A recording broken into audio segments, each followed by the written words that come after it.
Assalamualaikum warahmatullahi wabarakatuh.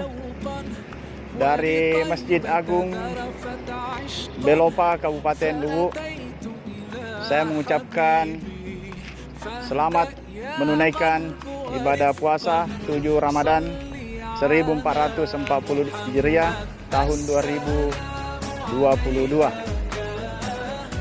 Hari ini kita berada di masjid yang megah ini. Saya mengucapkan, letakkanlah dunia di tanganmu, jangan di hatimu. Bila dunia diletakkan di hati, kita akan sombong bila punya, kita akan sedih bila tak punya, dan tentu kita akan dengki bila orang lain yang punya.